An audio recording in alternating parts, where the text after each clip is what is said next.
Hello friends, welcome to Chakri గుమగుమలు.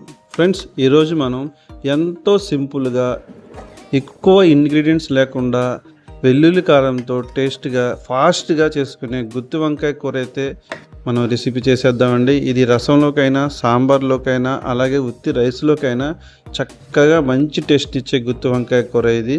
వీడియోలోకి వెళ్ళబోయే ముందు మన వీడియోకి అయితే ఒక లైక్ ఇచ్చేయండి.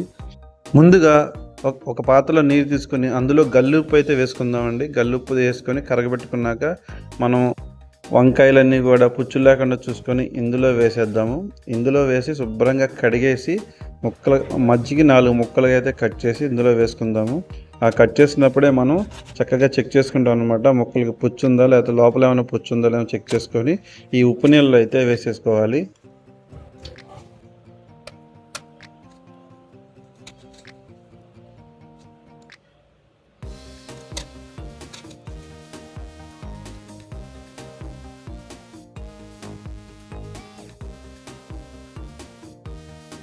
ఇప్పుడు ఒక పాత్ర తీసుకొని అందులో మనం వంకాయలు వేపడానికి సరిపడా ఆయిల్ అయితే వేద్దామండి.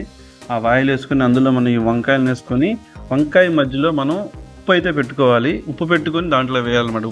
చూపుడు వేలికి మనం సాల్ట్లో ముంచి అది చుట్టూ రాస్తాం అనమాట. అంటే వంకాయ కొద్దిగా మరి సప్పగా లేకుండా కాస్త టేస్ట్గా ఉండటం కోసం అలా లైట్గా టచ్ చేసుకొని వంకాయని అయితే మనం ఆ నూనె బాణీల్లో వేసేసుకొని వేగనిద్దామండి. ఇలా అన్ని వంకాయలకి మనం సాల్ట్ అయితే రాసేసుకొని నూనెలో వేసేసి దోరగా వేగనివ్వాలి.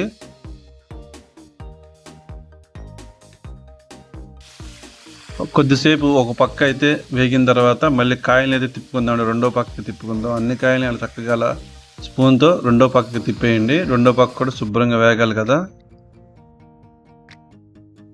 అలా వంకాయ వేగుతున్నప్పుడే మనం ఏం చేద్దామంటే ఒక రోట్లోకి కొద్దిగా కారం వేసుకుంటాం. అలాగే వెల్లుల్లి అండి, ఒక పాయ వెల్లుల్లి రెమ్మలు అయితే పడతాయి. వెల్లుల్లి రెమ్మలు వేసుకున్న తర్వాత కొద్దిగా సాల్ట్ కూడా వేసుకుంటున్నాము.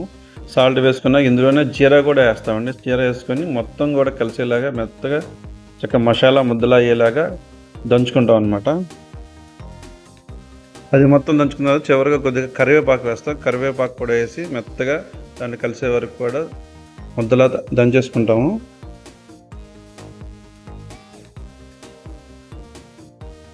వంకాయలు అయితే చక్కగా వేగిపోయినాయండి. వేగిపోయిన వంకాయని అయితే మనం గిన్నెలో తీసేసుకుందాము. అంటే 90% కుక్ అయిపోయింది మీకు వంకాయ అనమాట. ఇక్కడ ఆ కుక్ అయిపోయిన వంకాయని అయితే తీసుకుని దాని మధ్యలో మనం ఈ మసాలాని పెట్టి మళ్ళీ ఒకసారి లైట్గా వేపుకుంటాం అంతే. అందుకని ఎక్కువసేపు మళ్ళీ తర్వాత ఉడకపెట్టాం. వంకాయలు తీసాం కదండి, ఇంకా ఆయిల్ ఉంది. ఇందులోనే మళ్ళీ మనం తాలింపు దినుసులన్నీ వేసుకొని ఈ వంకాయలు మసాలా పెట్టుకొని దాంట్లో వేసుకుందాము. ఇప్పుడైతే మనం ఈ వంకాయల్లో అయితే మధ్యలోకి తీసుకొని స్పూన్తో సెపరేట్ చేయండి. కాలుతూ ఉంటాయి కాబట్టి కొద్దిగా జస్ట్ లైట్గా తీసుకొని ఆ నూరిన మసాలా ఉంది కదా, వెల్లుల్లి మసాలా ముద్దని ఆ వంకాయల్లో పెట్టేసుకుంటాం అనమాట. ఇంకా కొద్దిగా మసాలా అయితే మిగిలిందండి. వంకాయలన్నింటిలో కూడా చక్కగా పెట్టేసుకున్న తర్వాత ఇందాక వంకాయలు వేపుకున్న పాత్రలో నూనె ఉంది కదండి, ఆ నూనెలో మనం తాలింపు దినుసులు అయితే వేసుకుంటాము. ఎండుమిర్చి, పచ్చెనగపప్పు, జీరా, ఆవాలు కొద్దిగా వేసేసుకొని లైట్గా వేగనిద్దాం.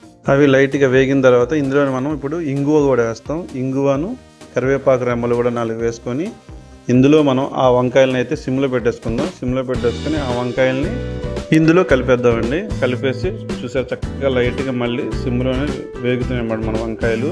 ఇప్పుడు ఈ వంకాయల్లో మనం ఏం చేస్తామంటే ఇందాక మిగిలిపోయిన మసాలా ఉంది కదండి, వెల్లుల్లి కారం మసాలా కదా, అది వెల్లుల్లి కారం.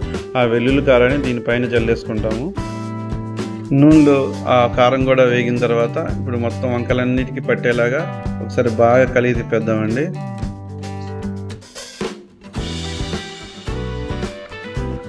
అంతేనండి, ఎంతో టేస్ట్ గల గుత్తి వంకాయ కూర అయితే తయారైపోయిందండి. ఫైనల్గా దీని మీద లైట్గా కొత్తిమీర అయితే చల్లుకుందాము.